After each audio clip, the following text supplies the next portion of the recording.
Bonjour, bonsoir, chers amis téléspectateurs. Heureuse de vous retrouver pour l'émission du mois de décembre. J'espère qu'elle soit joyeuse, qu'elle soit en tout cas riche, parce que j'ai deux personnes sur le plateau qui ont beaucoup de choses à vous dire, qui sont de passage à la Martinique et qui vont vous entretenir, l'un sur son projet de film et l'autre sur un ouvrage qu'elle a écrit à destination de nos enfants, mais plutôt des parents qui élèvent des enfants noirs ou métis. Voilà, j'espère que vous allez bien, que tout se passe bien pour vous, que les fêtes ne vous feront pas perdre la tête, que vous allez rester dans la réflexion aussi. En tout cas, je me réjouis de partager cette nouvelle émission avec vous et puis vous demande si vous en avez envie de faire remonter vos impressions, d'écrire à nos auteurs qui vous laisseront leurs coordonnées ou de téléphoner à la rédaction 71 27 27. Voilà, donc restez avec nous et puis j'espère que vous aurez du plaisir à nous écouter. Voilà, donc je reçois sur le plateau Xavier Oizo. Bonsoir Xavier. Bonsoir, merci pour l'invitation. Voilà, donc Xavier est à la Martinique depuis 2 jours. Oui, c'est ça. Et il s'en va très vite aussi, donc vous n'aurez même pas le temps de le voir, mais vous venez pour... Je viens parce que je prépare un projet de film documentaire qui s'intitule Don't Worry, Be Happy, sur la question du cheveu crépus et de ses implications, donc de l'afro au défrisage, la haine de soi, la confiance en soi, la symbolique, l'esthétique, donc j'ai dit l'estime de soi, il y a également l'art capillaire et globalement c'est un peu tous ces sujets qui seront traités. Un projet qui tourne donc autour de la reprise en main de soi. Ouais. La fonction identitaire aussi et politique. D'accord. Et puis je reçois Madame Dzokanga. Dzokanga, voilà, Annick, qui est auteure, en tout cas qui a commis un ouvrage qui s'appelle « Élever des enfants noirs ou métis chez les Blancs ». Vous voyez bien le titre ? « Élever des enfants noirs et métis chez les Blancs ».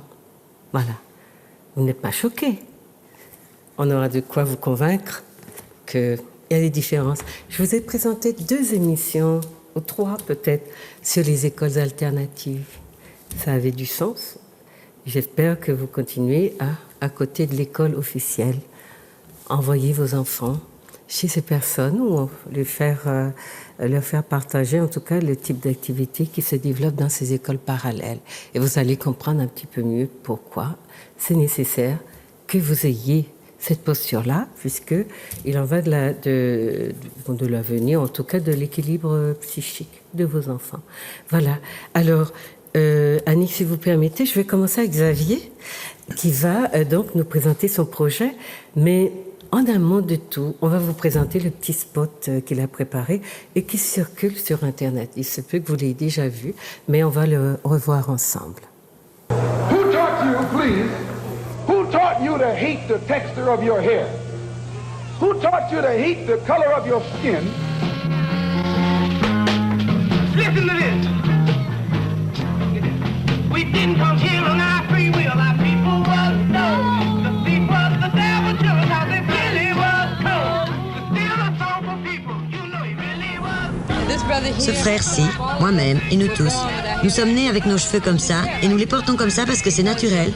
Parce que les Noirs ont récemment pris conscience que leur apparence physique était belle.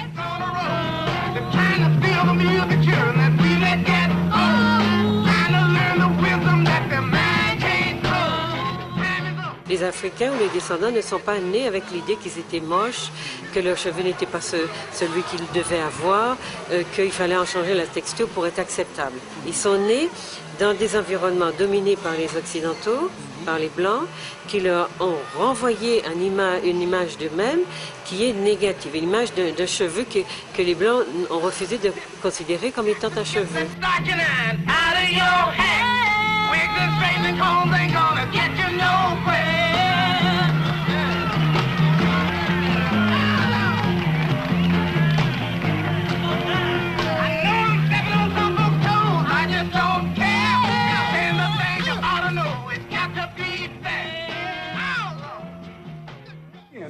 to such extent that you bleach to get like the white man, you should ask yourself who taught you to hate being what God gave you.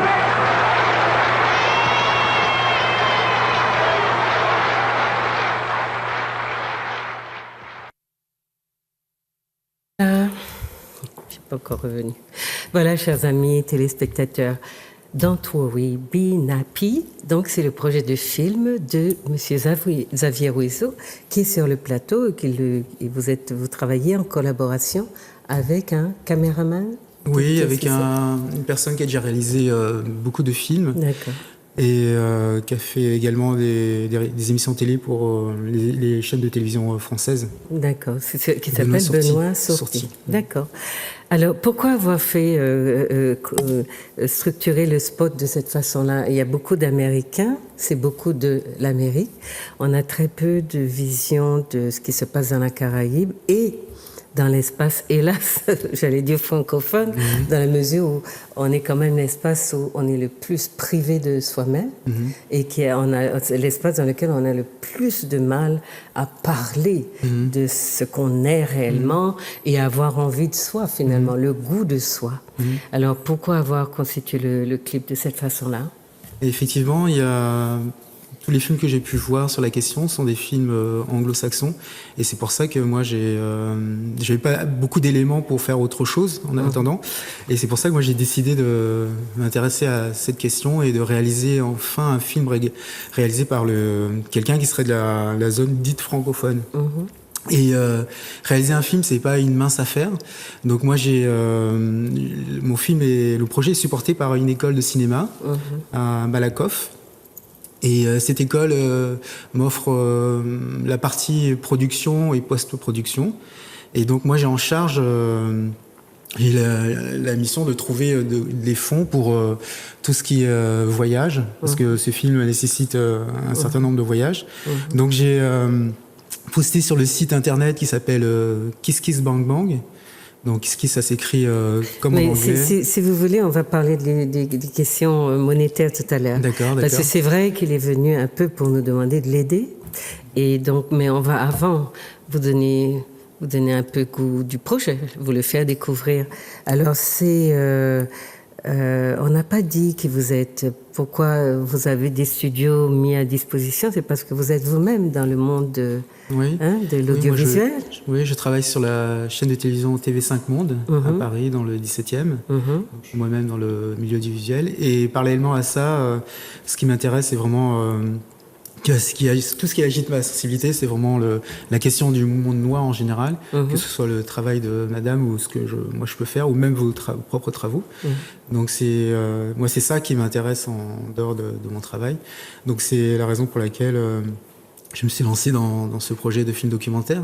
Et je crois que l'idée de ce projet de film documentaire m'a capéré l'esprit il y a déjà très longtemps. Je crois que ça a débuté quand j'étais enfant, en fait. Parce que quand j'étais enfant, quand je suis arrivé en France à l'âge de 8 ans, la première fois que je suis allé à l'école, sur le chemin de l'école qui dure pas plus de 5-6 minutes, j'ai eu droit à des criels d'injures, à toutes sortes de diatribes. Comme ça, c'est l'école en France. L'école en France, ouais. Oui. Quand je suis arrivé en France. Parce que j'ai vécu de ma naissance à l'âge de 8 ans au Bénin. Je suis originaire du Bénin. D'accord. Et donc j'ai entendu des choses que je connaissais pas, des mots comme sale nègre, négro, bamboula, etc. Et Blanche-Neige, ça m'a intéressé parce que je connaissais pas la neige. Et dans la cour de récréation, les enfants passaient derrière moi et plongeaient leurs mains dans mes cheveux. Et je trouvais ça vraiment très curieux. Et quand je suis rentré chez moi le soir, quand j'ai vu mon père, c'était la première fois que je réalisais que mon père était noir. J'avais jamais, ça m'avait jamais accaparé l'esprit. Et ma mère était blanche. Et c'est là que les questionnements ont commencé. Et puis un jour, je faisais la queue dans une administration. Et il y a une femme, je portais la même coiffure, mais les cheveux beaucoup plus longs. Il y a une femme qui s'est approchée de moi et qui m'a touché les cheveux. Et ça m'a renvoyé à mon enfance. Et je me suis dit, bon, il faut que je fasse un travail là-dessus. Et c'est comme ça que ça et qu'est-ce que ça a provoqué en vous, qu'elle ait touché vos cheveux? Je me suis senti un peu... comme dans les années 30, dans une espèce de zoo, chosifié, quoi. Donc, parce que mes cheveux ont une apparence, je ne sais pas comment elle définissait ça, mais à cause de ça, elle s'est octroyé le droit de venir et de me toucher les cheveux. Donc ça m'a vraiment pas plu. Ça m'a vraiment pas plu. Et aussi parce que dans la rue, quand je croise des femmes noires avec les cheveux défrisés, la peau décolorée, ça aussi, ça me questionne, ça m'interroge. Donc toutes ces choses m'ont poussé sans vouloir les accuser, parce que toutes ces choses m'ont poussé à m'intéresser de très près à la question du cheveu crépus. Mais aux États-Unis, il y a bien eu un mouvement, où il y en a encore un, sur la question de don't touch. C'est my hair. Ne touchez pas à mes cheveux, parce que on est dans une civilisation qui effectivement a un rapport avec le corps noir ou le cheveu crépus qui est assez libéré. Décomplexé. Et donc on vient, on vous touche, on pénètre, on viole votre espace privé, et ça a donné un mouvement aux États-Unis. Ça n'est pas seulement ne touchez pas à mes cheveux, ou bien vous ne m'avez pas demandé l'autorisation de le faire. Donc c'est intéressant de comprendre aussi qu'à travers ce sentiment de violation, il y a des choses que l'autre qui vous fait ça ne perçoit pas, mais qui peuvent laisser en vous des traces. Et on peut travailler donc sur la question du manque d'estime de soi, ou le fait le sentiment qu'on appartient à tout le monde, ou que tout le monde vient violer votre espace intime, est lié aussi au type de rapport qu'on peut avoir avec son corps et son cheveu. Voilà. Donc, je vous demandais la question, la raison pour laquelle vous aviez monté le clip comme vous l'avez fait, puisque on commence avec Malcolm X, et qui stigmatise de manière très directe ceux qui vous a donné envie de traiter vos cheveux comme vous le faites, etc. Et quand on a lu Autobiographie de Malcolm X, j'espère que vous aurez envie de le lire. Ce sont un petit ouvrage, collection pocket, et c'est très simple, très facile à lire.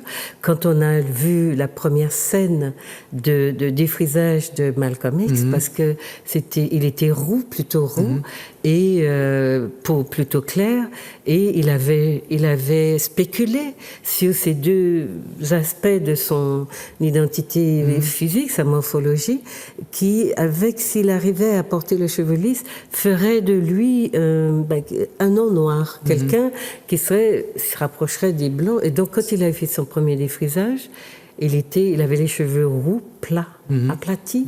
Et d'ailleurs, il raconte cette histoire. Si vous ne connaissez pas cet ouvrage, je vous le conseille très vivement. Parce que quand on parle du défrisage dans ses débuts, c'est l'histoire d'une immense souffrance. Aujourd'hui, elle est un peu atténuée, mais parce qu'on a mis beaucoup d'édulcorants, etc., d'assouplissants dans les produits. Mais il y a encore des femmes qui ont un cuir chevelu très sensible et qui ressentent ces brûlures-là d'une façon ou d'une autre lorsqu'elles se défrisent aujourd'hui avec les crèmes ultra-modernes qu'on leur offre chez les coiffeurs, par exemple. Voilà. Donc ça, c'est une chose que je voyais dans le clip. C'est c'est vrai que les supports américains sont importants, mais en même temps, c'est le monde noir en général qui est concerné par ça.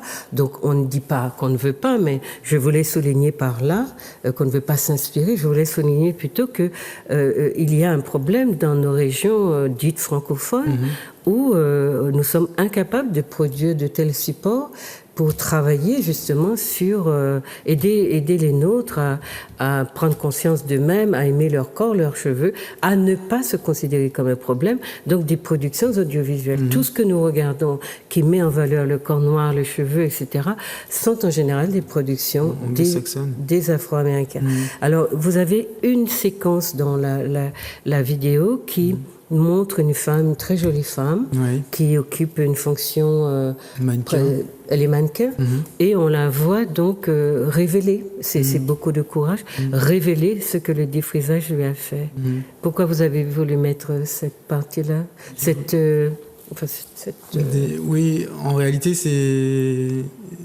Moi, quand elle a... Avant même qu'on la filme, moi, j'ai vu que c'était tellement violent et j'ai eu du mal même à tenir la caméra et filmer jusqu'au bout.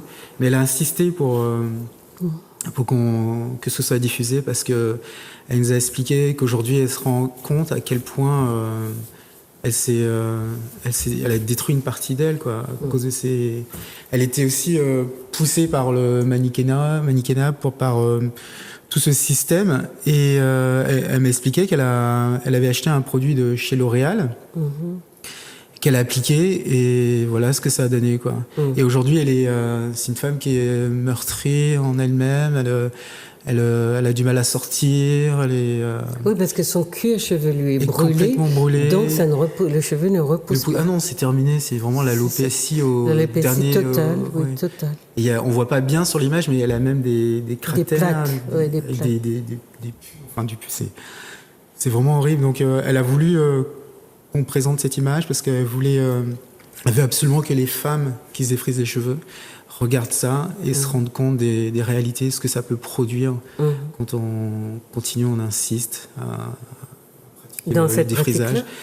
Et vraiment, c'était une très belle femme, comme vous l'avez pu le voir. Et c'était vraiment dur à filmer, difficile à filmer, difficile à regarder.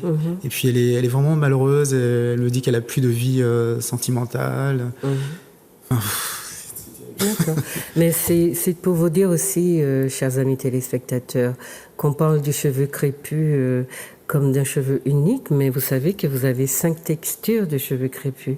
Et il y a des gens qui vous diront « Ouais, je me suis défrisé toute ma vie, ça ne m'a rien fait. » C'est vrai, c'est peut-être une texture très résistante, mais vous avez beaucoup de femmes qui ont une texture très, très, très, très fine, et beaucoup des femmes qui ont subi ce phénomène d'alopécie totale au premier défrisage sont des femmes qui ne connaissaient pas justement la texture de leurs cheveux et qui ne savaient pas que les cheveux crépus ne se déclinent pas au singulier. Il y a des textures de crépus et donc plus ou moins résistantes, et du coup il se trouve qu'elle a été probablement parmi les femmes à texture fragile, et dans son métier il fallait qu'elle use et abuse de ce procédé, puisqu'il faut... Voilà, hélas, aujourd'hui, ça devient une mode d'avoir ce qu'on appelle une crinière, mais dans ce milieu-là, il faut être plutôt aplati et correspondre au canon de la beauté occidentale, tel que c'est diffusé. Et pour être dedans, on vous oblige donc à vous soumettre à ces normes qui sont parfois donc fixées par les autres, sans égard pour vous et sans connaissance absolument de ce que vous êtes. Et nous, je l'ai dit dans notre espace, nous n'avons pas accès à nous-mêmes, pas connaissance de ce que sont ceux d'entre nous qui ont des textures différentes. C'est vrai, je sais que quand j'ai travaillé sur Peau Noire, que tout ce mouvement-là est parti, on m'a dit « Tu peux pas comprendre, t'as pas les cheveux crépus ». Mais c'est faux. C'est faux parce que quand on a lu Peau Noire, cheveux crépus, personne n'imaginait que j'avais la texture que j'avais. Donc j'ai dit, c'est que non seulement mon peuple a les cheveux crépus, mais le crépus, je le porte ailleurs. Voilà ce qui m'a permis de comprendre et d'entrer dans des problématiques très intimes. En tout cas, on ne joue pas avec ça, on n'essaie pas d'écarter les uns les autres, on se met tous ensemble pour comprendre ce qui se joue là et pour comprendre pourquoi on n'a pas plus d'accès que ça aux spécificités qui sont celles d'une peau noire, d'un cheveu crépus, plus ou moins crépus, et qui ne sont pas du tout des corps blancs. La peau du noir est une peau épaisse à collagène qui ne vieillit pas facilement. Son cheveu est un cheveu total avec lequel il peut tout faire. Il a une créativité extraordinaire et ses traditions lui ont laissé d'ailleurs un héritage sans pareil. Aucune civilisation dans le monde n'a donné naissance à de telles coiffures, une telle splendeur que peu de gens savent reproduire aujourd'hui.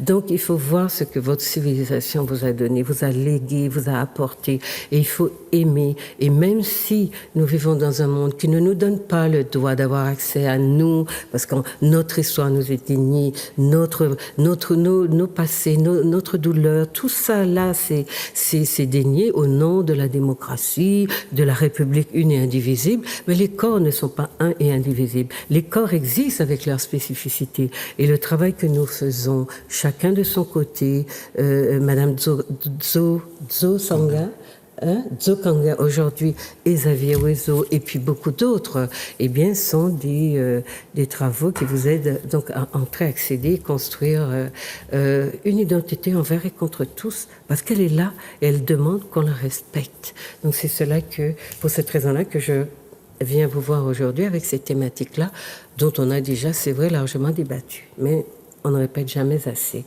On est en pédagogie et je vous ai dit que l'une des dimensions de l'émission, c'est d'être pédagogique pour vous aider à entrer tout doucement, sans violence, sans comment est-ce que ça s'appelle, un sentiment de culpabilité dans des problématiques qui sont parfois douloureuses pour vous. Parce que je connais beaucoup de femmes qui ne supportent pas qu'on parle de ces problématiques parce qu'elles ont un problème avec ça.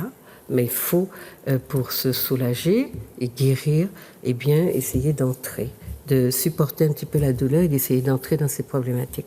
Donc voilà. Pour revenir à ce que vous disiez tout à l'heure à propos du mouvement Don't Touch, il y a aussi... Don't Touch, c'est-à-dire ne touchez pas à mes cheveux. Ouais. Oui.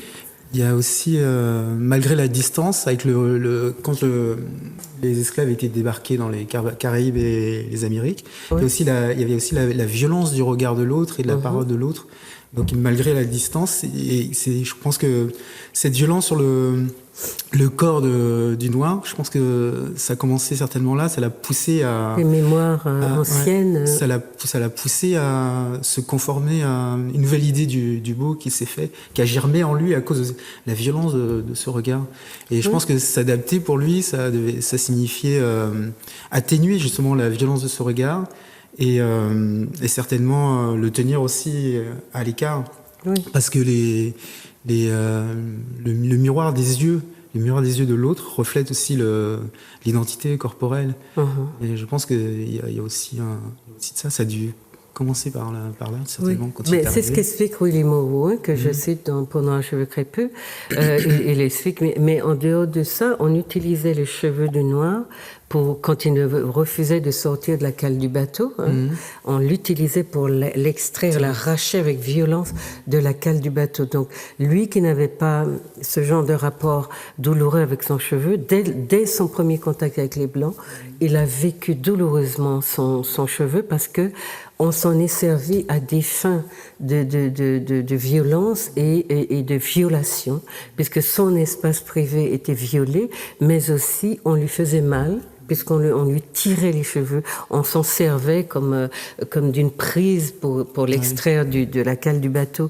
Donc tout ça c'est raconté. Vous voyez, aujourd'hui on a fait l'effort de vous restituer quand même cette histoire-là pour que vous compreniez pourquoi il y a encore au XXIe siècle un problème de porter ses cheveux. C'est quand même, on a tellement de choses à faire, tellement d'aspects à aborder qu'il nous faut dépasser ces questions-là.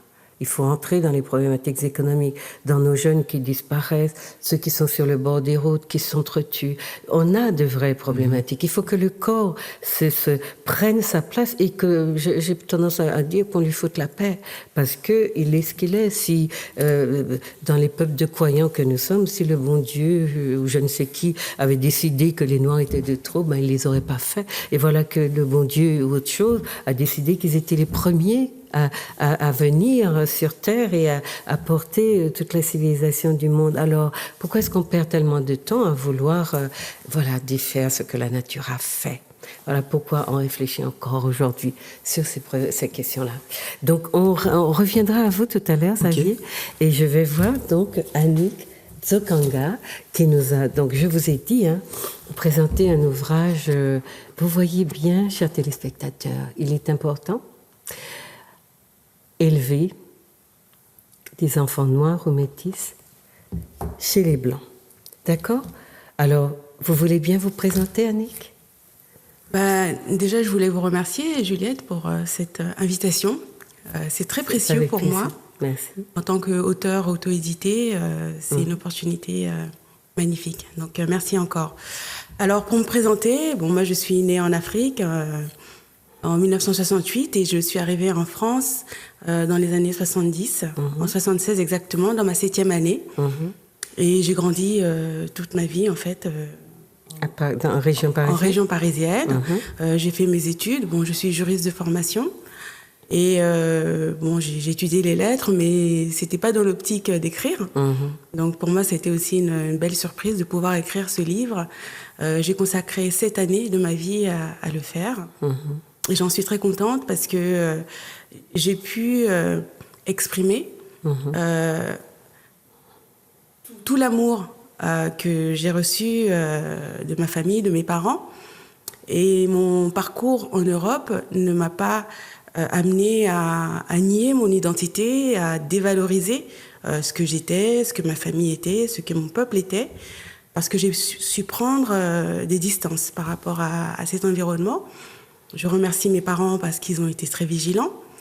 Et voilà, donc en ayant eu cette expérience, j'ai pris du recul et j'ai voulu passer une expérience à travers ce livre en disant aux parents qui sont en charge d'élever des enfants noirs et métis, des merveilleux enfants à la peau café ou caramel, que c'était possible de continuer à transmettre la richesse de notre culture, de notre histoire.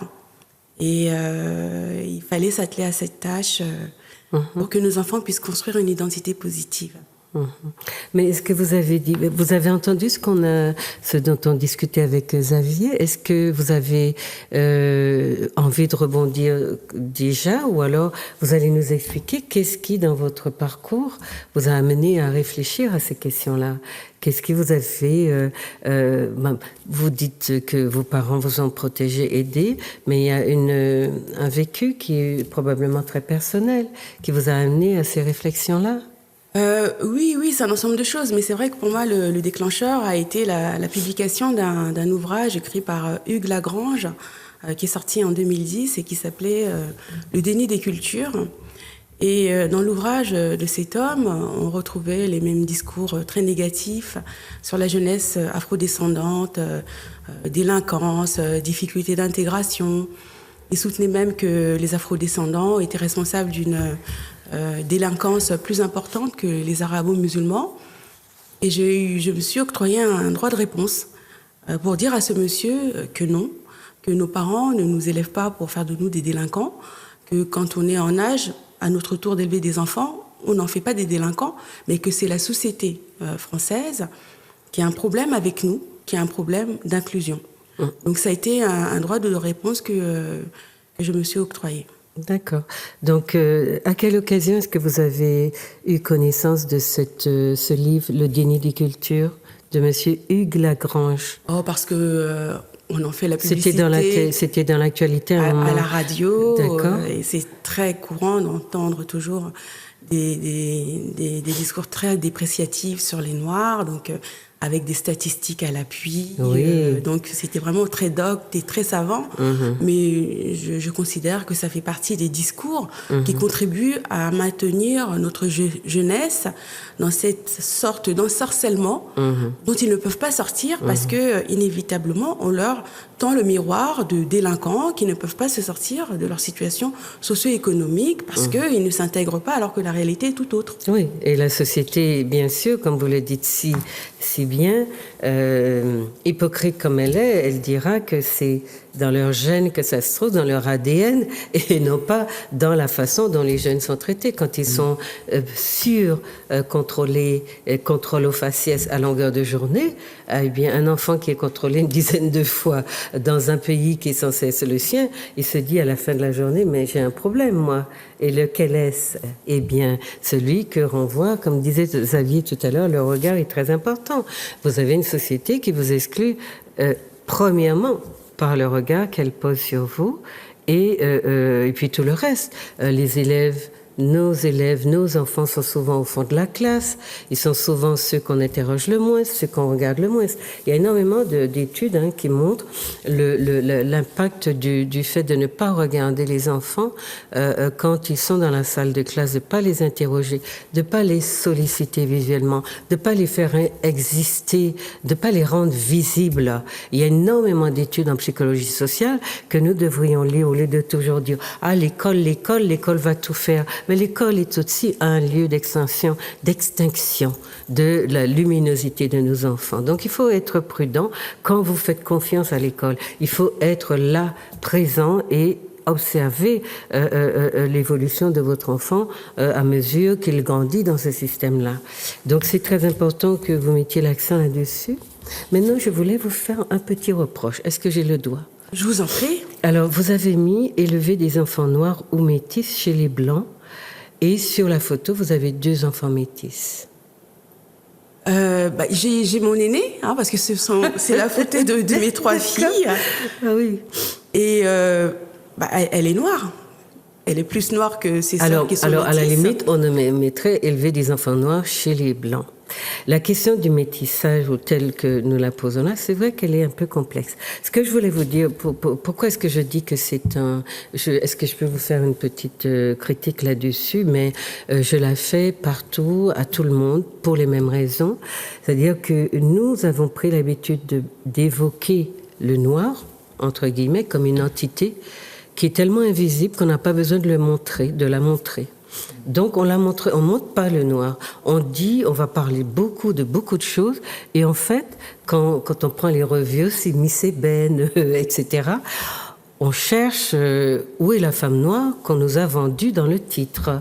Et on le fait. Donc moi, spontanément, j'ai été interpellée par le fait que l'enfant noir ou métisse, et l'enfant noir n'est pas sur la photo. Mais comme je vous dis, je reviens du Canada et j'ai demandé la même chose à des jeunes femmes entrepreneurs qui ont fait de très beaux produits capillaires qui respectent le pH du cheveu crépus, qui est un cheveu qui produit moins de sébum, donc qui n'a pas besoin qu'on le traite avec les shampoings des Blancs, qui sont des shampoings au pH moins élevé, et qui ont plus d'acide et qui sont alcalins en fait.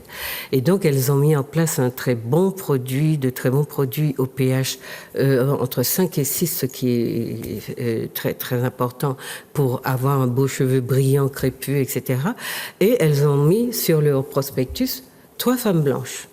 Alors je demande pourquoi est-ce que ce produit-là est destiné aux noirs, en quoi? Eh bien on me dit oui. Eh bien quand on met des blancs, on met pas de blancs sur les prospectus et qu'on va leur proposer nos produits, ils nous disent nous on traite pas de cette clientèle-là. Ou bien quand on ne met pas de blanc sur le prospectus, les noirs disent c'est pas de bons produits, il n'y a pas des noirs dessus, il n'y a pas de blanc dessus. À tous les niveaux, nous sommes préparés par le discours, par la posture, à relayer l'invisibilité du noir qui est vraiment à l'œuvre dans la civilisation occidentale. Et la question c'est, voilà qu'on arrive au niveau de produire et donc de reprendre, de rendre visible cette image, ne serait-ce que pour les nôtres. Et on a un système d'argumentaire qui fait que c'est tout naturel de se supprimer, de ne pas se montrer et de ne pas exister. J'attire votre attention sur ça. Je ne parle pas nécessairement de la photo de Madame Zo Kanga, mais de ce que je vois un peu partout et que je souligne, que je fais remonter au niveau de l'analyse pour que les gens se rendent compte. Et on est dans des sortes de posture assez mécanique. On n'a pas remis en cause, on n'a pas réfléchi là-dessus. Donc on ne vient pas là vous culpabiliser, mais attirer votre attention. Le noir connaît très mal son image. Premièrement parce que dans sa civilisation, ce n'est pas forcément une préoccupation centrale, mais deuxièmement parce qu'il s'est habitué à ne se voir nulle part. Donc il va dire à tout moment Dieu est blanc, c'est pas grave, c'est mon cœur qui porte Dieu. Il va dire, et alors que le blanc envahit le monde, excusez-moi, le mot est un peu violent, mais c'est ce que je vois dans mes télés, dans mes cinémas, voilà. Donc il envahit le monde avec son image et il est interchangeable, c'est-à-dire qu'il peut remplacer n'importe qui à n'importe quel moment. Et le noir dit, moi, j'existe pas, on me voit pas, mais c'est pas grave. C'est mon cœur, c'est dans ma tête. Voilà. Je veux juste vous dire que dans le monde de l'image dans lequel vous vivez actuellement, vous ne pouvez pas faire l'impasse de votre image. Si vous prétendez vous restaurer, revenir, revaloriser votre identité, vous aimez montrer vos cheveux et montrer votre corps tel qu'il est, empêcher qu'on ne le violente dans des sphères en le touchant, en le maltraitant ou en vous faisant utiliser des produits qui sont d'une violence inouïe au point de vous rendre chauve par moment ou pas dans certaines circonstances, eh bien, reprenez possession de votre image. J'allais dire comme L'Oréal. parce que vous le valez bien. D'accord? Donc voilà, un petit aparté.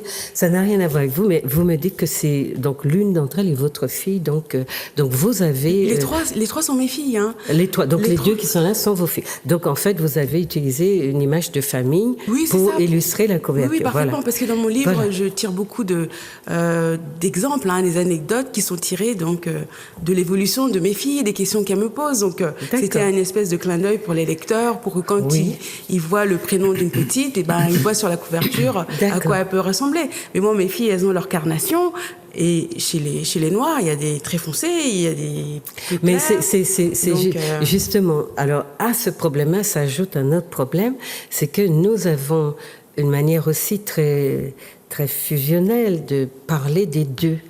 Et je pense qu'il est important qu'on souligne qu'un enfant noir n'est pas traité tout à fait comme un enfant métis. Oui, et je le dis tout à fait dans mon livre. Donc, voilà, je suis très contente que vous soyez honnête à ce niveau-là, parce que j'ai vu que voilà, le noir est interchangeable, c'est-à-dire on ne le voit pas, mais on parle de lui, et c'est le métis qui le représente.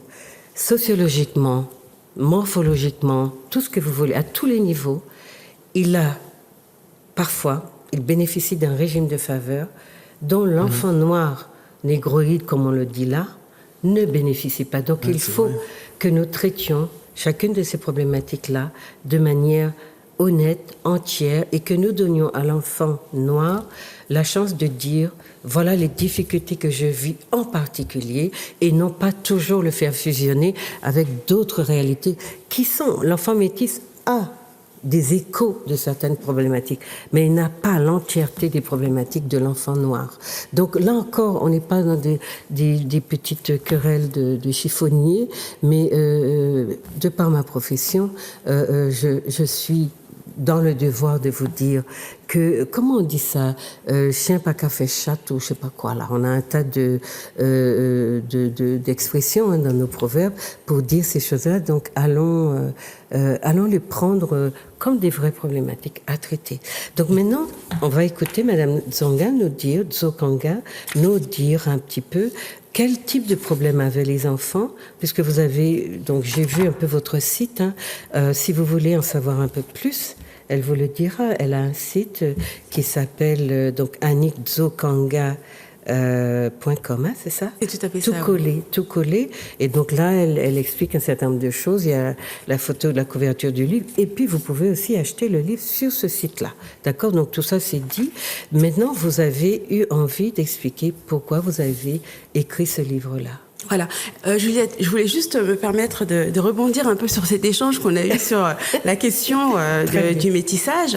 Et ce que je voulais dire, c'est que c'est un livre dans lequel j'ai fait preuve de beaucoup de franchise. Il n'y a pas de sujet que je n'ai pas abordé. Xavier a été l'un de mes premiers lecteurs, parce que quand il a découvert les petites vidéos WhatsApp que j'avais faites sur des présentations de mon livre, il avait été touché. Donc, quand l'enfant est né, il ne sait pas qu'il est noir, blanc ou métis. Absolument. C'est le regard du parent. Et dans mon livre, je fais des analyses sur la posture de certains parents vis-à-vis de leurs enfants métis, à les négrifier à outrance, et la posture inverse qui tend à les survaloriser comme étant enfants blancs, etc. Donc ces deux travers que j'ai analysés, et que je critique, parce que l'enfant métis, il est ni noir ni blanc, il est noir et blanc. Donc moi, ces questions identitaires, je les prends avec beaucoup de sérénité, parce que j'ai les deux à la maison. Donc j'essaie d'accompagner mes filles pour qu'elles se sentent bien dans leur incarnation, et qu'elles n'aient pas de problème par rapport à ça. Donc voilà ce que je voulais dire par rapport à ces échanges que nous avions eus. D'accord. Alors pourquoi avoir écrit ce livre?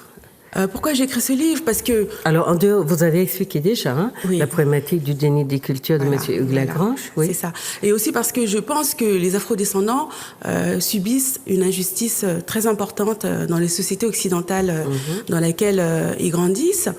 Et cette injustice, elle a deux volets. Le dénigrement de l'homme noir et de son identité, de son histoire. l'histoire du monde a été javelisée et la contribution du noir à l'humanité a été cachée. D'autre part, l'enfant afro-descendant est présenté comme un profiteur du système occidental. Il vient dans les écoles, il bénéficie d'allocations familiales et tout ce qu'on peut imaginer comme bénéfice, alors que la réalité est autre. Les afro-descendants sont issus d'une civilisation qui est très riche. Les Africains sont très riches. Nous sommes très riches en matières premières. Et c'est plus la France et l'Occident qui bénéficient de son interaction avec nous que le contraire. Donc moi, dans ce livre... Contrairement à ce qu'elle dit, oui. Contrairement à ce qui est dit. Et de la même façon qu'ici, à la Martinique, on ne peut absolument pas dénier le profit que les Occidentaux ont tiré de l'exploitation des esclaves. Ce serait malhonnête. C'est malhonnête de le faire et pourtant c'est ce qui est fait. Et donc nos enfants grandissent dans cet environnement en ayant un peu la tête baissée comme si c'était des profiteurs, alors que moi, ma volonté, c'est de leur relever la tête. Vous n'avez pas à avoir honte de votre situation parce que l'Europe, à l'époque où les relations étaient autres, est venue se former en Afrique. On sait que les Grecs sont partis en Égypte pour acquérir la science des Égyptiens. On sait que l'Afrique contribue beaucoup dans la civilisation, a contribué dans la civilisation humaine. Ouais. Et actuellement, la France bénéficie beaucoup plus de ses relations avec l'Afrique que le contraire. Donc non, vous n'êtes pas des profiteurs du système. Donc moi, je veux que... Alors, pourquoi nous venons ici d'ailleurs? Pourquoi nous allons en France? Parce qu'on ne vient pas de nulle part. Qu'est-ce qui nous pousse à quitter l'Afrique pour aller s'installer en Europe? Pourquoi? Parce que, par exemple, moi, mon père, il n'a pas choisi de... Même la question du métis, ça m'intéresse beaucoup. Moi. Mon père n'a pas choisi d'aller s'installer en France parce qu'il n'y avait nulle part où aller, ou plus simplement parce qu'il s'est avili dans un acte honteux, alors entaché, déshonoré. Il a dû fuir son horizon culturel, c'est-à-dire abandonner sa famille, ses rites et traditions, ses mœurs et coutumes, ses spécialités culinaires, son humour, son climat, bref, tout ce qui fait de lui ce qu'il est, pour venir en France. C'est pas comme ça que ça s'est passé. Ce sont les vicissitudes de notre histoire qui charrient encore les saignées de plaies séculaires causées par les voix au visage de limiers que sont les Européens, qui nous poussent à nous égarer dans leurs griffes. Nous, on n'a pas... Moi, mon père, j'ai souvent entendu dire régulièrement, il disait « j'ai envie de rentrer chez moi ».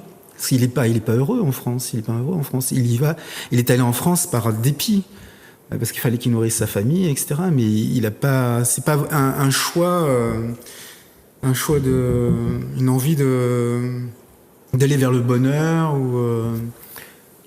C'est-à-dire que l'Europe est beaucoup présentée, surtout la France, comme un Eldorado. Comme un Eldorado aussi. Et on ne comprend pas pourquoi le mythe n'est pas encore éteint. Pourquoi est-ce qu'on n'est pas passé à autre chose? Parce que tous les jours, on vous apprend que des centaines surtout les Africains subsahariens, meurent à la porte de la Méditerranée. Là, on se demande comment c'est possible, après avoir traversé l'Atlantique, qu'est-ce qui se passe? Et puis, on dirait que ils ne se corrigent pas, ou ils ne réalisent pas que ce rêve-là n'est plus d'actualité, que l'Europe a eu peut-être une époque ou son apogée où les gens croyaient vraiment qu'on y trouvait des conditions de vie mieux supportables que celles qui étaient pour ceux qui sont dans la précarité dans leur pays, que ça valait le coup de quitter son pays, souvent d'ailleurs pour un certain temps. Il pourrait revenir. Et il se trouve qu'aujourd'hui, toute la diaspora noire est coincée dans des pays où on la tient à la marge, où on la méprise, où ses enfants ont beaucoup de mal à réussir, où elle est l'une des populations les plus précaires, qui vit dans la plus grande précarité. Et on ne comprend pas pourquoi, c'est vrai, il n'y a pas un moteur qui se met en marche, qui se déclenche pour dire, oui, mais on ne peut pas continuer à accepter ça. Donc il y a un mythe qui a joué très fort, qui continue peut-être à jouer, mais je pense que de l'Afrique ou de nos régions, on incite les gens à partir. Parce que j'ai entendu ce discours à la Martinique qui dit sur des médias très officiels, il n'y aura pas de place pour tout le monde ici, partez, il faut penser à partir.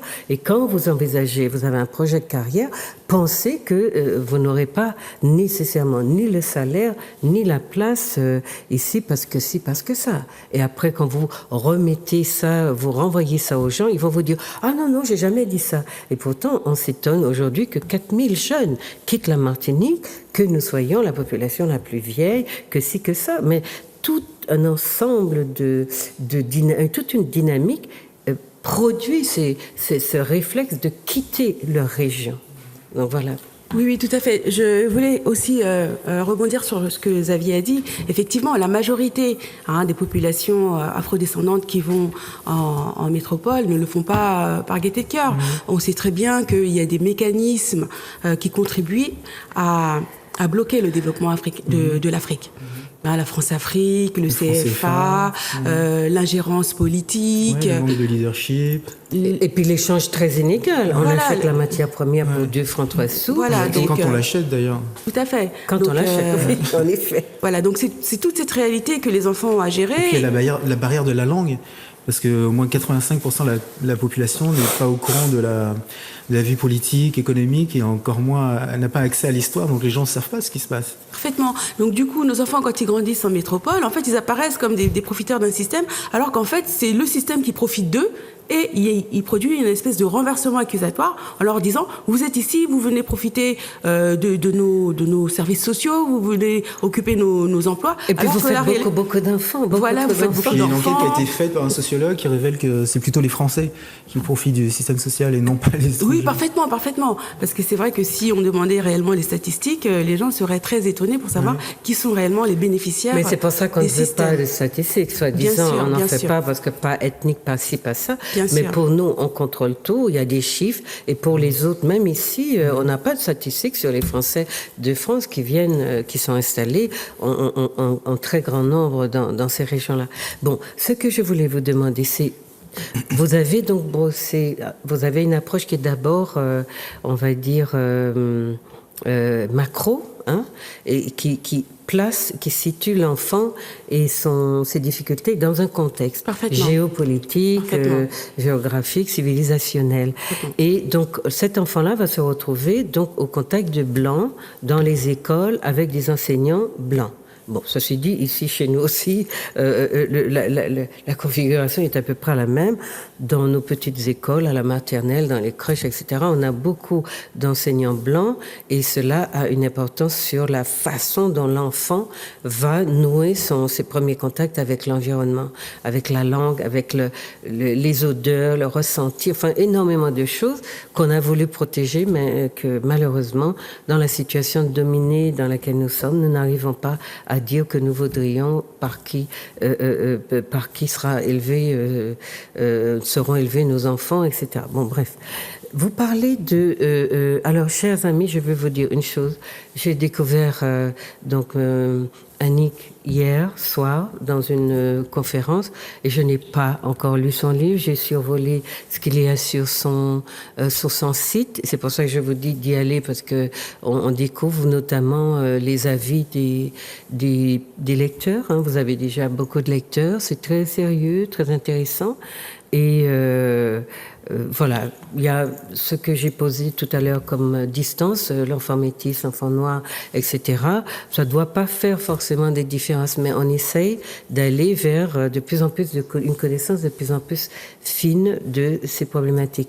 Ces enfants-là sont confrontés donc d'abord à une disqualification de leur culture dans un milieu où, comme vous le dites si bien, on leur donne le sentiment qu'ils sont des mendiants de la République. Et dans les écoles, ils sont confrontés à une forme de racisme, soit déclaré, soit larvé. Qu'est-ce que vous voulez nous dire là-dessus? Oui, parfaitement, parce qu'effectivement, pour l'avoir vécu, l'école française fabrique des petits Français. L'école française valorise son système, son histoire, sa culture. Et l'enfant noir qui reçoit cette culture a tendance à mépriser son histoire et sa culture. Parce que le système français ne se construit pas dans la coopération. Le système éducatif français ne réalise pas qu'il a le monde dans ses classes. Ça, c'est vraiment un aveuglement qui persiste, et malgré toutes les études qui ont pu être faites et qui auraient pu appeler l'attention des grands Manitou du système éducatif pour changer un certain nombre de choses, ils ne veulent pas le faire. On sait que les enfants noirs ont l'objet d'une notation beaucoup plus sévère. Les enseignants sont moins patients avec eux. Donc tout ça, c'est des réalités. Il y a des articles de journaux que je cite dans mon livre qui montrent que c'est pas une vue de l'esprit. Je n'invente absolument pas. Un enfant noir qui est très intelligent, qui est très enthousiaste et qui lève beaucoup la main pour poser la question, peut irriter son enseignant. Parce que on a des enseignants qui, à cause de l'histoire compliquée de nos deux peuples, n'arrivent pas à comprendre que l'intelligence puisse aussi être incarnée par un enfant noir.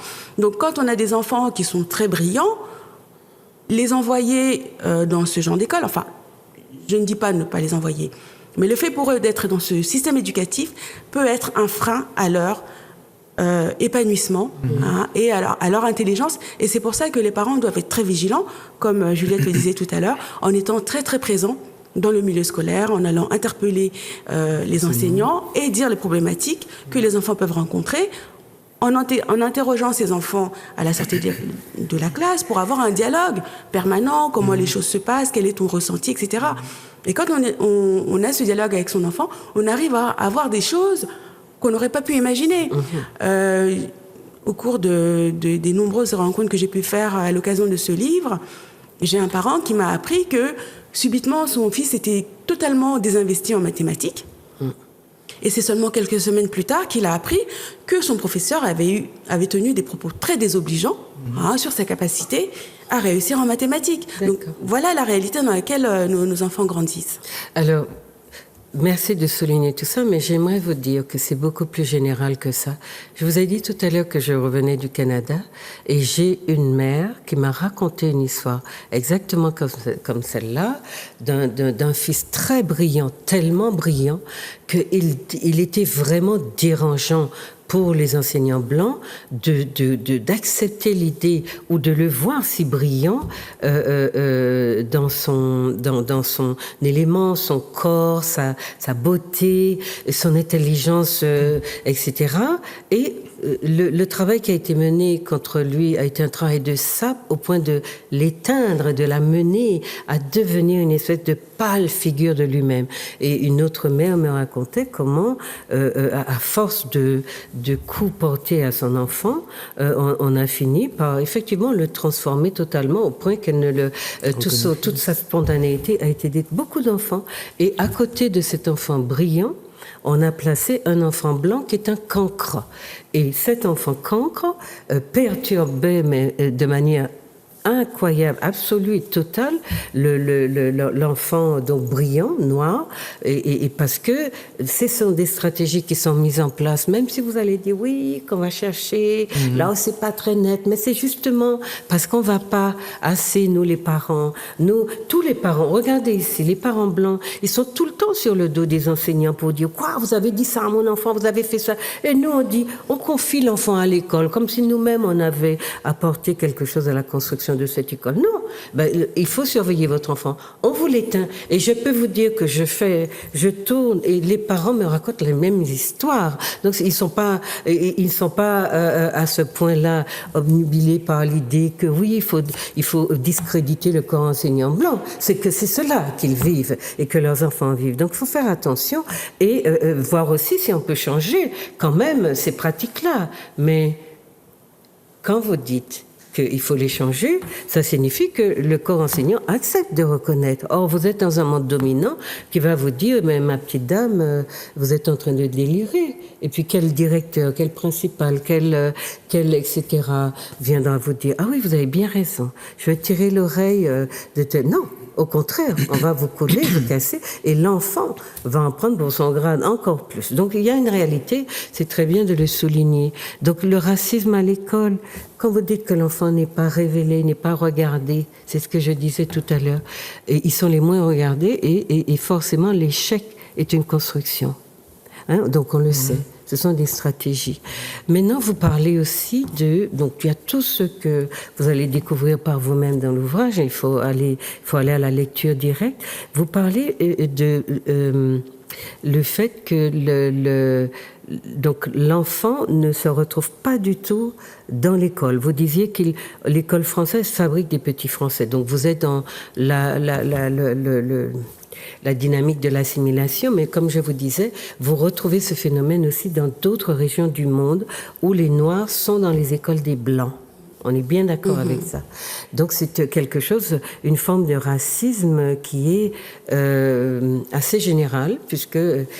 alors comment vos enfants, ou les enfants dont vous parlez, viennent témoigner de cette difficulté qu'ils ont à être regardés comme des enfants normaux, entre guillemets? Parce que les enfants, quand on a l'habitude de leur parler avec sincérité de ces problèmes-là, les enfants s'ouvrent.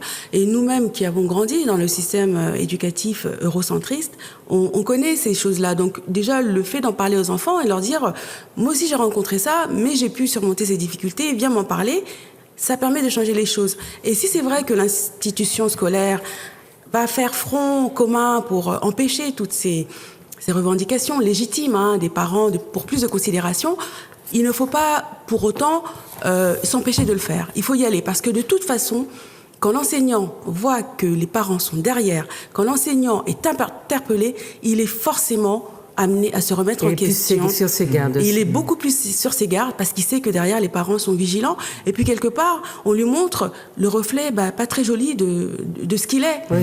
Et il est humain et il a une conscience et ça peut quand même l'amener à changer un peu. Donc de toute façon, quelle que soit l'animosité qu'on peut rencontrer quand on va évoquer ces problématiques-là, de toute façon, il faut y aller, parce que ça change les choses. Ça change les choses. Donc, conclusion, ne laissez pas vos enfants entre les mains de gens qui peut-être ne leur veulent pas du bien. C'est important, même quand vous n'avez pas beaucoup de temps. De temps en temps, allez jeter un coup d'œil. Allez aux réunions des parents d'élèves. Beaucoup d'entre vous ne se préoccupent pas de ça. L'enfant est à l'école comme dans une garderie ou je ne sais quoi, et puis advienne que pourra. Mais non, au lieu d'aller chez le coiffeur parfois, ou bien ça vous empêche pas de le faire, mais enfin, l'enfant doit être prioritaire parce que il est dans un monde, entre les mains d'un monde qui parfois, comme je l'ai déjà dit, ne lui veut pas du bien. Et ça, que vous le vouliez ou non. C'est ça la réalité. Alors, donc vous avez donc abordé dans tout le premier chapitre, c'est un état des lieux, l'école afrocentriste. Non. Vous posez la question, est-ce que l'école afrocentriste serait la solution ? C'est ça ? Oui, tout à fait. Oui, parce qu'effectivement, quand on pose le constat donc de cette discrimination larvée dans le système eurocentriste, la question est de savoir si il faut envisager des solutions alternatives et montrer des écoles afrocentriques pour accueillir nos enfants. Donc, je donne un certain nombre d'arguments. J'explique que c'est une expérience qui a été tentée au Canada et une expérience qui a donné des résultats très positifs. Alors, est-ce qu'on peut le transposer en métropole où nous sommes minoritaires, dans le contexte de crispation... En France, pardon. Oui. Dans le contexte de crispation communautaire qu'on connaît, de racisme décomplexé, est-ce que nos enfants ne risquent pas d'être les proies de toutes sortes d'extrémistes? Donc ça, c'est une question sérieuse qu'on peut se poser. En revanche, dans une société martiniquaise ou guadeloupéenne, je ne vois pas pourquoi ces questions-là ne peuvent pas se poser. Il va falloir, il y a un moment, envisager une coloration culturelle de l'école pour favoriser l'appropriation. Parce que l'école eurocentrique dit à nos petits-enfants noirs et métis que pour être beau, intelligent et bien, il faut être blanc. Oui. C'est ça que le discours... C'est le discours de les médias aussi, la télé, la publicité. Et ça, c'est problématique. Bien et sûr. nos enfants sont inhibés et sont en danger. Ils sont à risque de créer des complexes d'infériorité. Et c'est ça la problématique. Et à partir du moment où on arrive à mettre ça dans la tête d'un petit enfant, tout son temps va être consacré à tourner ces questions dans sa tête et à ne pas être concentré sur l'acquisition des connaissances qui sont en train de lui être délivrées à l'école. Donc c'est un travail de sape qui commence très tôt pour qu'à la fin, sortie du système scolaire, l'enfant ne se soit pas positionné ou orienté vers les formations d'élite parce qu'il a douté de lui dès le départ. De la même façon, j'en parle et je rebondis sur les échanges qu'on a eus sur les cheveux. Hein. Nos petites filles sont en souffrance à l'école. Nos petites filles sont en souffrance dans les sociétés occidentales. Mais ce que j'allais vous dire, donc dans la première partie, vous parlez de souffrance plutôt d'ordre moral, c'est-à-dire que on doute a priori des capacités, des compétences de l'enfant en termes d'intelligence, etc.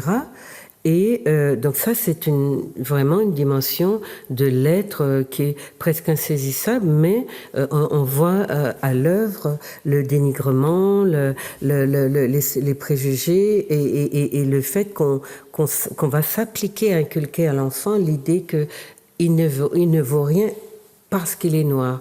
Mais vous allez plus avant dans une description qui est même vraiment de son morphotype. Son morphotype, son cheveu, son corps sont aussi l'objet d'atteinte.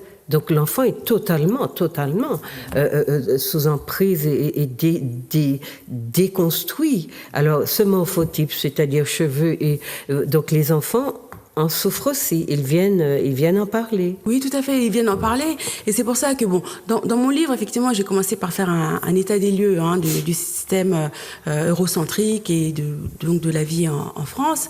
Mais j'ai aussi appelé l'attention des parents sur nos propres failles identitaires et les préjugés que nous avons encore et que nous transmettons à nos enfants. Hein. Et je donne des conseils pratiques. Déjà, j'invite les parents à l'introspection. C'est un exercice qui peut être douloureux, mais on ne peut pas espérer soutenir la construction raciale positive de nos enfants si nous-mêmes, déjà, nous conservons des blessures que nous n'avons pas guéries. Donc, il va falloir s'examiner, savoir... Ça peut être si soi-même on ne s'aime pas, voilà, on ne peut pas aider son enfant à s'aimer. C'est ça. Donc, voilà. Donc, quand on a accepté de faire ce travail et commencer...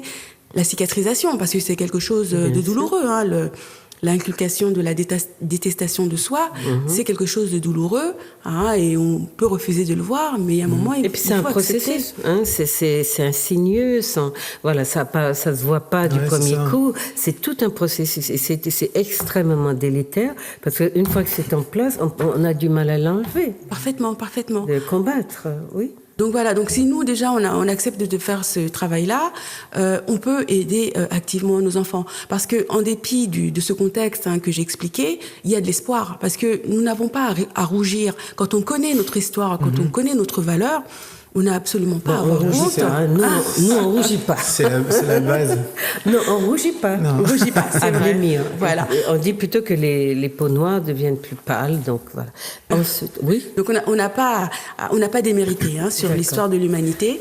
Et il faut s'approprier notre histoire, nos valeurs, et pour pouvoir les transmettre très positivement à nos enfants. Et je donne des conseils très pratiques pour le soin des enfants tout petits, quand on les baigne, les compliments qu'on peut leur donner pour les inscrire dans leur corporalité de manière positive. Et moi, j'explique dans mon livre que la construction identitaire positive, elle est permise quand l'enfant vit dans un environnement où les gens lui ressemblent et qu'il a une expérience positive par rapport aux gens qui lui ressemblent, parce qu'il lui donne de l'amour, il le valorise, etc. Moi, j'ai grandi en Afrique jusqu'à l'âge de mes 7 ans, et donc c'est pendant les premières années Ah oui, que ça se construit jusqu'à l'âge de 6 ans. Oui, voilà, c'est ça. Donc moi, j'ai eu une expérience très positive. Moi, je suis noire de jet. J'ai toujours eu des discours très flatteurs sur le teint de ma peau. Donc c'est des choses qui se sont gravées en moi. Et après, même si en venant en métropole, j'ai eu des discours très dépréciatifs, etc., j'ai jamais éprouvé le besoin d'éclaircir ma peau parce que petite. Vous n'étiez pas abîmée dès l'enfance. Voilà, c'est ça. Alors vous écrivez d'ailleurs en remerciement à mes doux parents Adolphe et Clémentine pour m'avoir aidé à construire une identité sereine. Et c'est vrai que c'est aussi ce qu'on fait. Alors, pour ceux qui connaissent la poupée d'Isis, eh bien, c'est le travail que j'ai fait.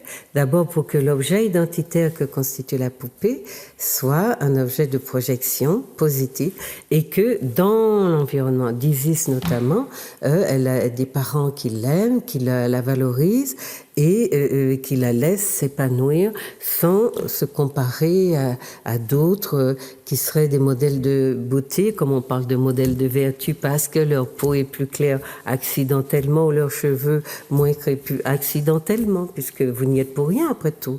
J'ai demandé à ceux qui faisaient de leur corps et de leurs cheveux un tas de cas. Vous y êtes pour quelque chose, vous? Vous êtes entré dans votre ADN, vous avez fait des petites compositions, vous avez joué dans des éprouvettes, vous en savez quelque chose? Donc pourquoi est-ce qu'on s'en prend à ceux qui, comme nous, sont construits aussi par l'effet de la nature, du hasard? Moi, je ne comprends pas cette manière qu'on a ou qu'ont eu les Blancs de dire je suis le plus beau, le plus grand. Je me dis que quand on est dans cette dynamique-là, on a un problème. Comment dire qu'on est plus grand, plus beau, plus fort, que son cheveu est le beau, le bon? Mais écoutez, chacun dans sa petite cuisine domestique fait ses affaires, ses critères de beauté. C'est quoi cette histoire-là? Donc, une forme d'esclavage qui nous bouffe la vue, l'ouïe, l'odorat, tout ce que vous voulez, et qui nous empêche de traiter nos problèmes. Parce que nos peuples sont ceux qui sont au bas de l'échelle. Alors que Annick vous disait que ce sont ces peuples-là qui ont construit la civilisation, qui ont les richesses chez eux et qui sont très riches de tout ça. Donc, allons voir où ça dysfonctionne et pourquoi. Quel rôle jouons-nous là-dedans? Vous parlez de manière aussi, enfin vous le mentionnez, parce que je suis en train de suivre le sommaire de votre ouvrage. Je vous ai dit que j'ai connu Annick et qu'elle va s'en aller bientôt. J'ai connu hier, donc j'ai voulu qu'on l'ait dans l'émission, au moins que vous soyez au courant de l'existence de ce livre-là, puisqu'elle aborde beaucoup d'aspects sur lesquels nous sommes en débat actuellement. Vous parlez de l'homme blanc avec la femme noire ou de la femme blanche avec le feu. Qu'est-ce qui vous est... quelle expérience vous a paru intéressante à raconter? Oui, alors effectivement, moi j'ai été interpellée parce qu'effectivement les gens se disent les couples mixtes, les gens s'aiment, donc forcément il n'y a pas ces problèmes de race, c'est impossible. Oui. Mais bon, quand on creuse un peu d'expériences directes ou indirectes, on se rend compte que les choses ne sont pas très claires par Absolument. Rapport à ces questions-là. Moi je questionne, est-ce que les hommes blancs aiment les cheveux crépus de leurs femmes?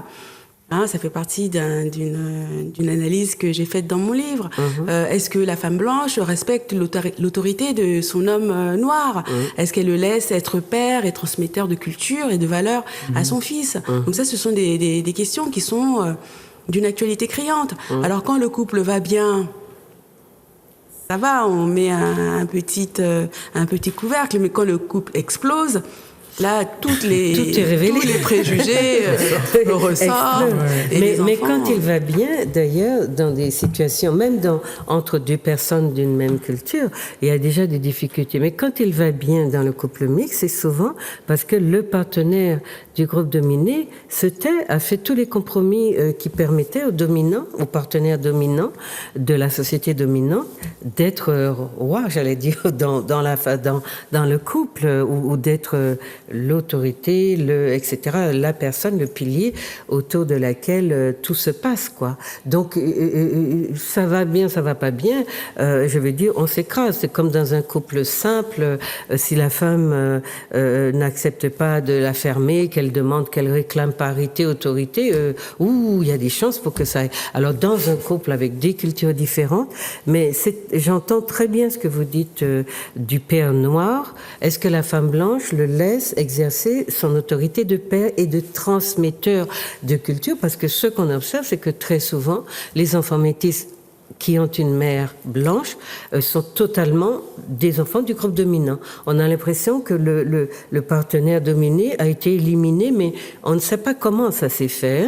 Et donc, on va entendre des enfants même traiter leur père de sale nègre, ou bien des choses assez horribles, parce que contrairement à ce qu'on pense, le couple qui est une sorte de machin mythique auquel, soi-disant, qui est censé, où les membres sont censés être soudés par l'amour, cet amour que j'interroge au quotidien d'ailleurs, je demande aux gens ce que c'est. Est-ce que vous savez que dans toutes les civilisations traditionnelles, les histoires d'amour là, c'était pas ça sur cette base-là que les gens, qu'on a été en Afrique, en Océanie, en Inde, jamais on s'est marié par cette histoire. C'est une fantaisie de l'Occident qui vous a révélé que oui, c'est l'amour. Alors aujourd'hui, tous les nôtres viennent avec dans des couples dépareillés, effectivement, et disent c'est l'amour qui nous a réunis. Et je dis oui, c'est une sorte de maladie qui ne touche que les nôtres.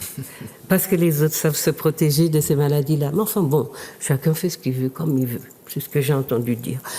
Mais Xavier, qu'est-ce que vous voudriez dire sur ce débat? Est-ce qu'il n'est pas intéressant? Il n'est pas au cœur de nos actualités? Si, son travail, on se rejoint un peu. Et la question du métis, moi, par exemple, ça m'intéresse parce que moi, mon père est noir, ma mère est blanche. Il est béninois. Il est béninois.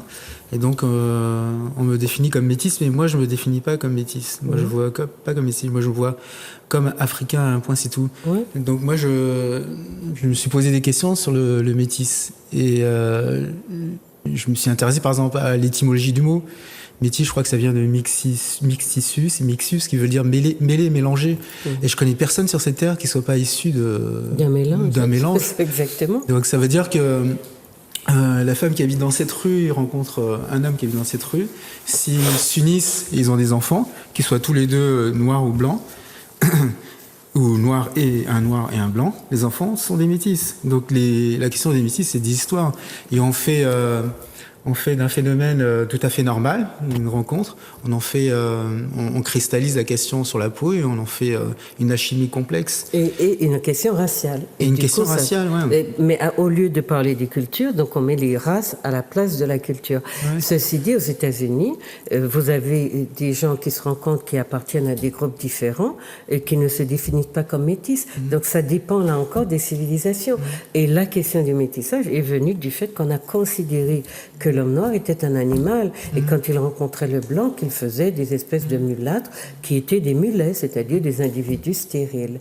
Donc vous voyez, l'un dans l'autre, on aurait pu écouter Jean-Luc Divial, il nous parlait hier de l'origine égyptienne de notre langue, celle qu'on appelle la langue créole, mais que nous proposons d'appeler autrement. Voilà. Alors, donc, on est dans ces configurations-là. Donc, toutes ces problématiques rejaillissent sur l'enfant quand on est dans un couple comme ça. L'enfant, en dehors de ce que Xavier dit, vous avez vécu des scènes comme ça qui vous ont fait vous interroger sur vos parents, le type de lien qu'ils avaient? Le type de lien, non, pas vraiment. Ça, c'est arrivé plus tard. Mais plutôt au niveau de la scolarité. Le fait qu'on t'exclut, on te met au fond de la classe, ou on t'interroge pas. Et on considère tout de suite que forcément t'es pas intelligent et que c'est pas la peine qu'on s'occupe de toi. Oui, ça moi j'ai vécu. Oui, donc une machine à produire de l'échec scolaire. Et malgré tous nos efforts ici, nous avons maintenant 1500 à 2000 enfants chaque année qui quittent le système scolaire. Et puis, moi, je sais que quand je vais au Bénin, par exemple, les gens me définissent comme métisse avant de me rencontrer. Oui, comme Toubab. Ouais. Non, plutôt comme métisse. Au Sénégal, on est appelé Toubab. Ouais. Et quand ils m'écoutent, quand on discute, ils finissent par se dire, mais il est pas métisse, son discours n'est pas métisse, donc il y a... C'est un faux problème, le métissage. Non, c'est le fait que ça soit sur l'apparence qu'on se base pour définir la culture à laquelle on appartient. Oui, parce et ça, c'est une erreur. Breton qui se marie avec une Basque... Ça se pose pas, mais c'est pour ça que je vous dis que c'est une manière d'avoir racialisé le lien entre deux personnes d'origine différente. Sur la couleur. Non, mais ça, c'est tout à fait... Attention, Mais, pardon. Oui, je voulais juste rebondir sur ce que Xavier disait. Quand tu dis que c'est un faux problème, moi, je suis pas tout à fait d'accord. Parce que c'est vrai que de nos rencontres, des enfants métis ont surgi. Mais dans le contexte de dévalorisation de l'homme noir, le métis a été survalorisé. La peau claire... C'est ce que j'ai dit tout à l'heure. Voilà, c'est ça. Il n'y a pas le même statut. Voilà. Donc, du coup, par exemple, je sais qu'ici aux Antilles, vous avez cette expression peau sauvée. La peau sauvée. La peau sauvée, qui fait référence aux gens qui ont la peau claire. Donc, forcément, les enfants métis se rendent compte qu'ils sont survalorisés par rapport aux noirs. Et c'est dérangeant, même. Et petits, ils ont tendance à jouer de cet avantage, mais c'est aussi un danger pour eux parce qu'un jour, il y aura quelqu'un qui mettra leur mettra la noirceur en pleine figure. Absolument. Et c'est pour ça que les parents doivent être très vigilants pour permettre à ces enfants de grandir dans l'acceptation égale de leurs deux Non, de identités. ne pas se raciser. Ouais. Ce que nous disons, ne pas s'essentialiser, mais d'abord être des êtres de culture. Je suis élevée par une famille africaine, martiniquaise ou guadeloupéenne, c'est ce que je suis. Maintenant, il y a des parents qui prennent des enfants de partout comme si... enfin, ça, c'est aussi des inventions des Occidentaux, parce que les Africains adoptaient ou bien avaient des familles très élargies, mais dans un cadre culturel, vous pouvez... Moi, je suis allée, je ne sais plus dans quel pays, et j'ai vu deux Belges qui revenaient avec un petit Haïtien, je crois. J'allais presque dire dans leur valise pour être méchante, mais j'ai regardé cet enfant-là, on lui montrait l'avion, on lui expliquait tout le génie de l'Occident, et le petit garçon quittait son pays Haïti pour aller vivre avec deux étrangers qui allaient faire de lui, effectivement. Et je connais la communauté haïtienne où les enfants adoptés de Suisse, mais c'est une mare de problèmes, de suicides, de gens qui sont pétés parce que culturellement, les gamins ne sont pas acceptés. Même si les parents leur disent « Oui, j'ai de l'affection à te donner » ou « Je déborde d'affection ».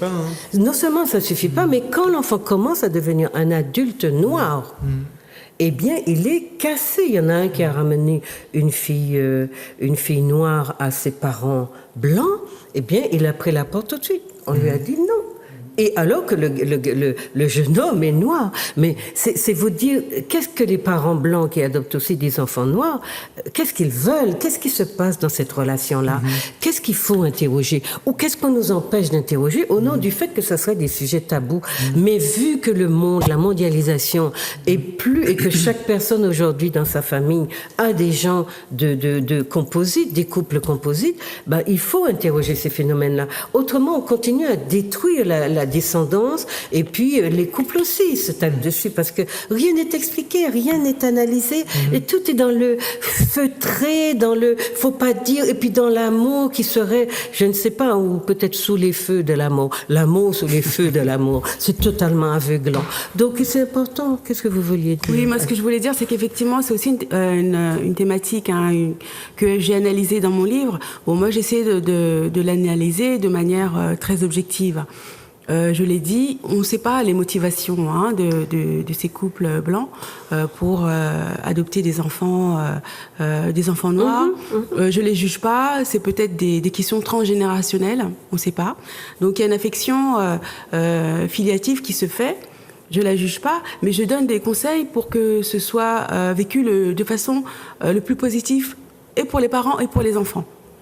Donc quand les parents acceptent réellement l'identité noire de leurs enfants et qu'ils sont conscients de ces questions identitaires et qu'ils adoptent des mesures pour renforcer l'identité de l'enfant en inscrivant dans son histoire, dans sa culture, etc., ça peut être une expérience qui est positive pour les enfants.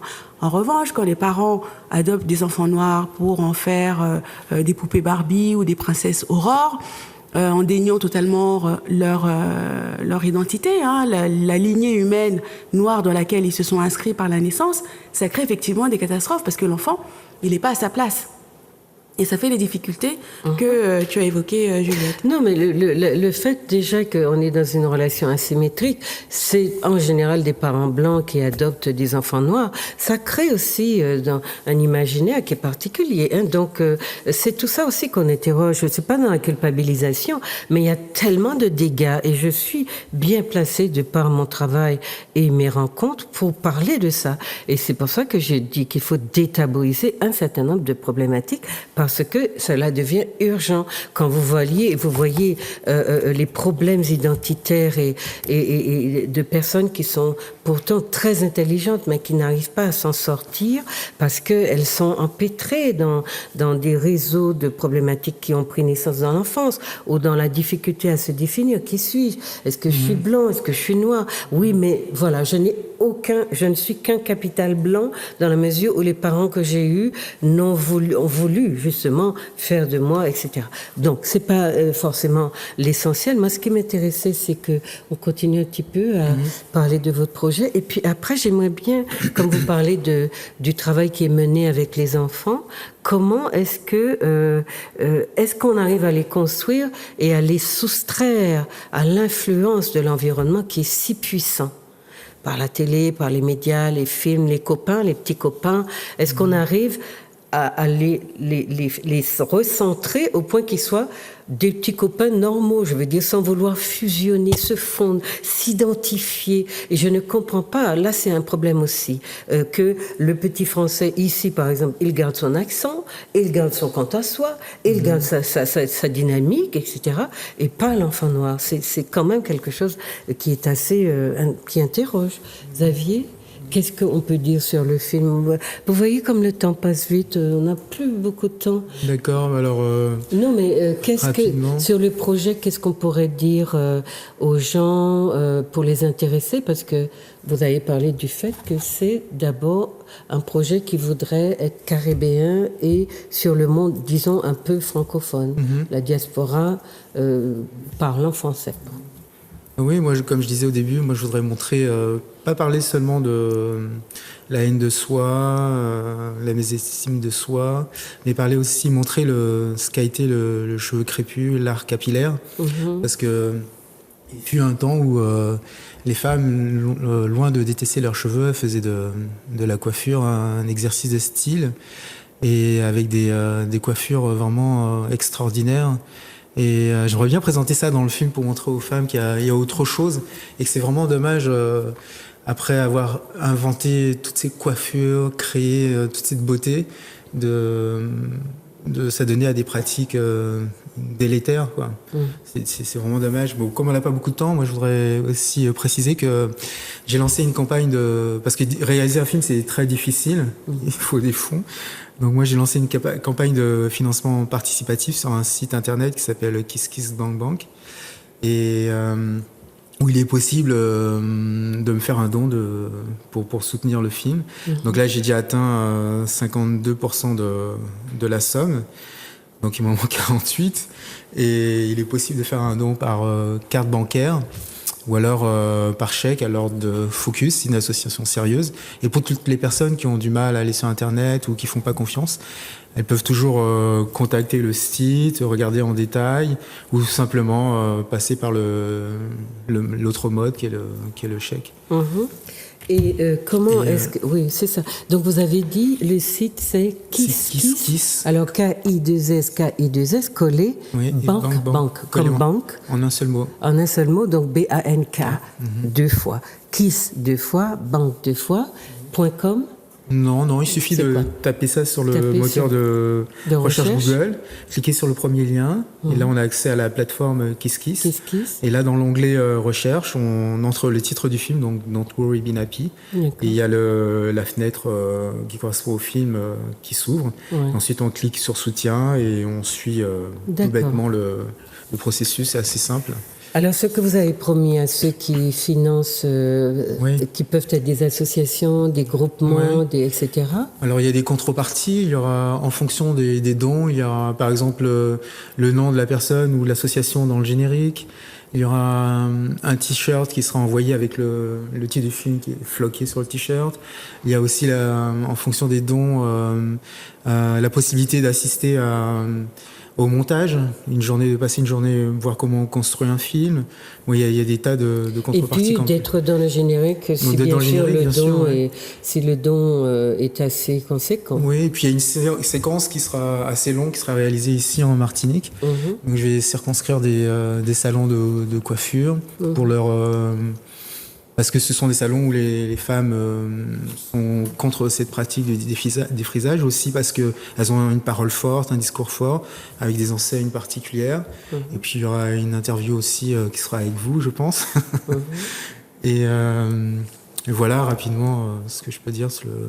D'accord. projet de Donc film. c'est un projet qui pourrait voir le jour Oui, certainement l'année prochaine. L'année prochaine, si tout va bien, au mois de juin. D'accord. Parce que dans le projet de film, ils sont prévus des interviews, c'est pas encore ficelé, mais d'Angela Davis, de Pam Grier, de Kathleen Cleaver, de Spike Lee, de Rebecca Walker, des personnes qui ont Bobby Seale, qui ont vécu la fonction identitaire, qui sont à l'origine de la fonction identitaire et politique du choix avec la coupe afro.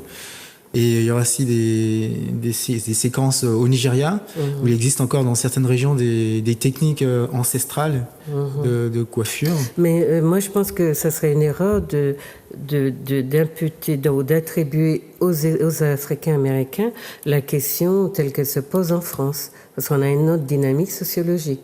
Donc il faudrait qu'on fasse aussi l'historique de ce mouvement en France. Oui, bien Même sûr. si il y a eu des échos, mais en France, on est sorti justement d'une certaine politisation du cheveu pour entrer dans quelque chose de beaucoup plus... Donc ça, c'est des choses qu'il faudra voir au moment où le film se fera. Maintenant, donc chers amis téléspectateurs, donc Monsieur Xavier Huizot ne sera pas en Martinique, il est là juste pour quelques jours. Il vient vous solliciter pour trouver ce qui manque de fonds pour réaliser ce film, qui est un film qui parlera à tout le monde. Vous vouliez aussi le traduire, non? Oui, j'aimerais beaucoup que le film soit doublé en langue créole. Et que ça me ferait vraiment plaisir, je serais très, très touché de le voir diffusé en langue créole. Ça me fera même, et je pense faire la même chose pour les langues africaines. D'accord. Et bon, il sera diffusé également sur TV5, sur tous les réseaux, mais donc là, ce sera en français. Mais moi, ça me ferait vraiment plaisir d'organiser, par exemple, une projection dans une grande salle, si possible, et que ce soit diffusé en langue doublé en créole, et observer la réaction des gens. Parce que il faut vraiment, pour ce qui est de l'Afrique, par exemple, je pense qu'il faut vraiment tordre le cou à la langue française, à la langue ibérique, à l'anglais, et passer à nos langues et réfléchir sur une langue continentale, parce que c'est possible, parce qu'en Afrique, en réalité, il y a à peine 3 ou 4 grandes langues, toutes les autres sont des nuances, donc il faut juste une décision politique. Beaucoup d'Africains parlent 4, 5, 6 langues. Oui, sans comme ça, problème. celui qui est au Sénégal, il peut travailler sur des problèmes scientifiques avec la personne qui est le Zoulou qui vit en Afrique du Sud, ou avec la personne qui est ici en Martinique, parce que il faut apprendre nos langues aussi. Et puis il faut créer des passerelles maintenant. Oui, il faut créer on des est dans passerelles. ça grâce au film produit par les Africains américains, par les Africains francophones, enfin Africains parlant français, par la diaspora, etc. Que ces passerelles-là soient jetées entre les différentes communautés composantes pour que enfin voilà, les héritages, tout ça se partagent aussi. Politiquement, ce sera fort en plus. Politiquement, ce sera fort. Oui. Chers amis, je vous ai présenté, on est en train de discuter, on ne peut pas vraiment beaucoup entrer plus à fond dans l'ouvrage, mais qui sait, peut-être que Annick sera là à nouveau et que moi j'aurai eu le temps de vraiment le décortiquer, mais vous voyez le titre « Élever des enfants noirs aux métis chez les Blancs », Annick Dzokanga. Vous allez sur son site tout collé annickdzokanga.com et vous verrez donc, vous pouvez vous procurer l'ouvrage et vous pouvez aussi découvrir donc ce qu'elle a. Maintenant, moi, j'aurais aimé, pour terminer avec vous, à travers toute cette démarche, ce travail de réflexion, vous donner des conseils pour la construction de l'enfant noir aux parents. Qu'est-ce que vous proposez ? Alors moi, ce que je propose, ce que j'évoquais déjà tout à l'heure, un certain nombre de conseils très pratiques dans la façon dont on prend soin de son enfant, quand on le lave, en accompagnant donc les soins corporels avec des paroles, etc. Et ce que je voulais dire aussi, c'est que en dépit donc de ce contexte que j'ai présenté qui était problématique, il y a un espoir qui subsiste. Nous avons dans nos patrimoines historiques, linguistiques, culturelles, artistiques, des choses très très importantes qui soutiennent la construction identitaire de nos enfants et qu'il faut leur transmettre, il faut leur dire, les hommes noirs ont fait des choses très belles et il faut que tu le saches. Et les blancs ont fait des choses, mais les noirs aussi ont fait des choses. À l'école, on t'en parle pas.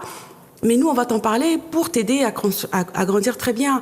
Moi, j'ai pu voir personnellement mes petites comment elles ont évolué dans cette connaissance et dans cette acceptation de leur identité. Moi, mes petites, pendant un moment, elles avaient honte de leurs cheveux, elles n'étaient pas bien, elles voulaient des cheveux raides, des cheveux bâtons, mais par le travail de dialogue et de valorisation, maintenant, j'ai des petites qui sont très contentes de leurs cheveux, qui laissent leurs cheveux parler leur propre langage et qui ne sont pas omnibulés par des cheveux raides, etc.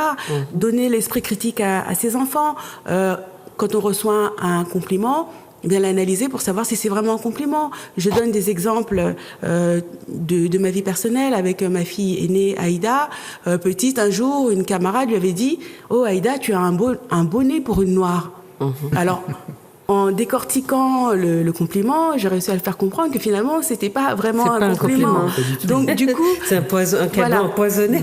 Voilà, la petite a commencé à grandir en ayant cet esprit critique par rapport à tout ce qu'elle pouvait recevoir de son environnement. Tu es noire et belle. Voilà, c'est ça. Et il y a différentes formes de nez, ils s'inscrivent dans un visage. Ils sont aussi beaux et voilà, il faut pas accepter d'être singularisé par rapport à sa communauté. Voilà. Donc voilà, en faisant grandir les enfants dans cet esprit critique, ils mettent une distance par rapport à ce discours eurocentrique qui a tendance à les dévaloriser.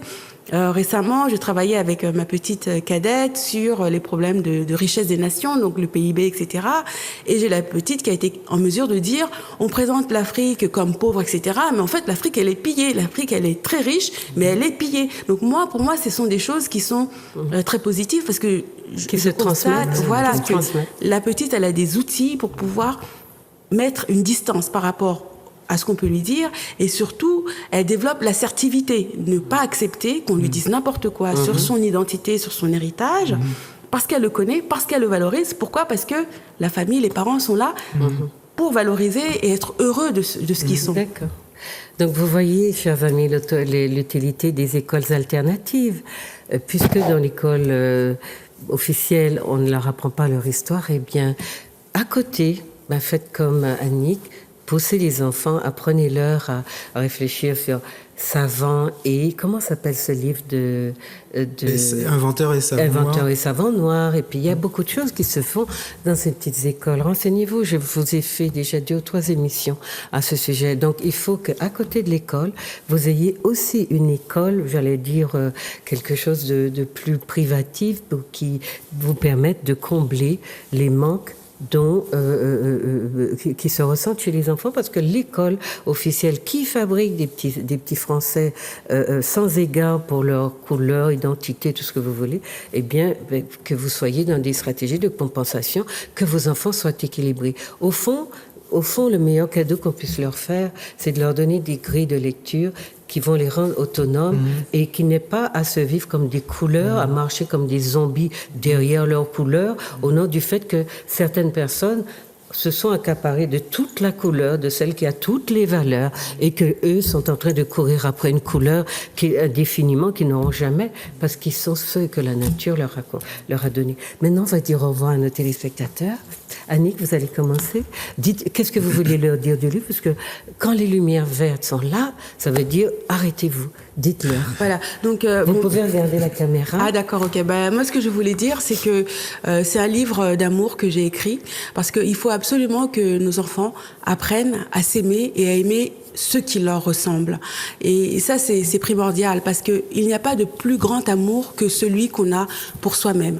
Si on peut déjà donner ça à nos enfants, on leur donne une arme, mais alors incroyable, une force inépuisable pour pouvoir traverser la vie et supporter les difficultés qu'ils rencontreront. La connaissance aussi est une arme, et la connaissance de leur histoire, de notre histoire, de la valeur de nos civilisations, des grands hommes, des belles constructions, des belles réalisations que nous avons faites, ce sont aussi des armes, parce que dans l'environnement eurocentrique, la valeur des hommes, elle est mesurée à l'aune des civilisations, des constructions civilisationnelles. Et tant que l'enfant noir ne saura pas que l'écriture a été inventée par les Sumériens qui étaient des Noirs, que Babylone c'était des Noirs, que les Égyptiens étaient des Noirs, que les Hébreux étaient des Noirs, que les Maures qui ont envahi la France c'était des Noirs, les Sarrasins étaient des Noirs, et que beaucoup d'hommes noirs ont contribué positivement à la construction des civilisations occidentales Et continue. et continuent à le faire, ils seront toujours pris de court, sans réponse, le jour où on leur dira « Mais vous les Noirs, qu'est-ce que vous avez fait ?» Oui. Donc c'est aussi simple que ça. Il ne s'agit pas de chercher de midi à 14h des choses très compliquées, c'est des choses qui sont basiques et qui sont très accessibles. Pourquoi maintenant on a accès à Internet, on a beaucoup de chercheurs de vérité qui nous diffusent des vidéos, mais d'une richesse inouïe. Tous les jours, on en apprend sur la richesse de notre histoire. Et c'est à portée de clic. Donc c'est à nous, parents, de faire ce travail. Voilà, merci Voilà. Annick. Vous avez vu comme elle est convaincante et puis c'est très juste. Ça tombe très juste, elle analyse très juste et puis elle va vous laisser ce très bel ouvrage que moi-même je vais me dépêcher de lire et que je vous conseille déjà sans l'avoir lu, mais comme elle en a parlé hier soir, enfin à cette conférence, je sais un peu son contenu. Xavier, est-ce que vous voulez dire 2 mots à vos téléspectateurs? Oui, alors aussi? moi, bien sûr, j'aimerais qu'on m'aide à soutenir ce film, parce que c'est pas un film que je réalise pour moi, mais pour nous, parce que nous sommes les fils aînés de l'humanité et de la civilisation moderne, et pendant 35 siècles, on a dominé ce monde sans jamais pratiquer l'esclavage, sans jamais aller chez l'autre, sans jamais chercher à le dominer, à l'écraser. Au contraire, on a ouvert ce monde, on a inventé les sciences, les arts, la religion, à une époque où les Occidentaux vivaient, pas seulement les Occidentaux vivaient dans des grottes avec des peaux de bêtes sur le dos. D'ailleurs, c'est pas moi qui le dis, c'est un chercheur, une égyptologue française qui dit ça, qui l'a avoué. Donc aidez-moi à réaliser ce film, soyons nous-mêmes, cessons de nous martyriser, ça suffit parce qu'après tous ces siècles de violences subies, on est toujours en vie et ça c'est vraiment une énergie, c'est pas rien du tout. Donc il faut qu'on s'en serve et qu'on avance avec tout ça, quoi.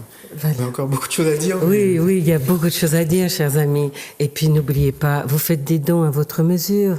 Vous n'êtes pas obligé d'aller chercher des sommes énormes. C'est vrai que si on est des milliers à donner une petite somme, ça les aidera à finir ce livre. Ce film, je peux vous dire qu'il y a longtemps que Xavier veut faire ce livre, Xavier Huizeau. Donc j'ai reçu pour vous Xavier Huizeau et Annick Nzokanga, et j'espère que vous avez passé un bon moment avec eux. Et puis qu'on va continuer les discussions parce que à mesure que nous avons des chercheurs, des écrivains et des personnes qui diversifient le panel de tout ce qui fait la culture de nos populations, de notre peuple, eh bien, nous nous en enrichissons et puis on aura des enfants plus forts, plus beaux, plus grands, qui ne sont pas que des couleurs, même si il faut préserver leur couleur parce qu'elle est intégrée à leur identité. Je vous remercie d'avoir été là, de nous avoir prêté attention et puis je vous dis à très bientôt. Et puis bonne fête de Noël au fait. Voilà, au revoir.